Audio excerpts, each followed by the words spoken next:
was delivered. First down, 20 seconds left. Packers is 3 underneath. It's Camara. Stops on the 9. Oh, he made a man miss. Clean up finally at the 9-yard line. 11 seconds left. Touchdown. Andrus Peat downfield got rolled up on, and he is shaken up. That's an important part of this New Orleans team. Starting left guard who's working downfield, Pro Bowler last year. Saints take that final timeout. They're going to go back to 12 seconds. The immediate concern, the bigger issue, is Peat.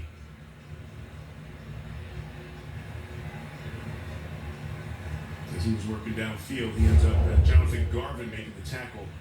The Packers defensive player, his body rolls up on the back of Peat. It just happens all the time. You're down there trying to block, and one of the things you try to do is just keep your feet moving, because running backs and everybody's coming down behind you, and it just happens all the time. That's how Michael Thomas got hurt at the end of the game against Tampa Bay Week 1, and you were a wide receiver out there for years. That was a fear, I'm sure, in the back of your mind.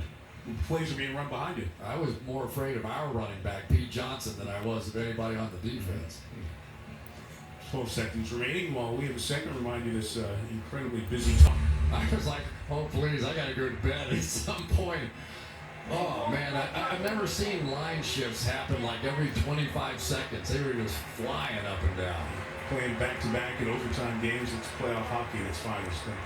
This is one of the finest of the Green Bay offensive linemen.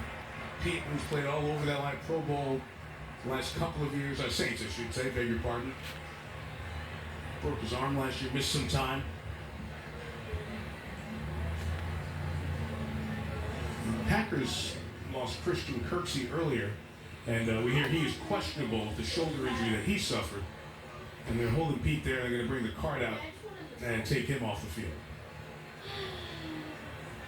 So they'll move Nick Easton over to the left guard, and the first-round pick, Ruiz, will jump in there at right guard.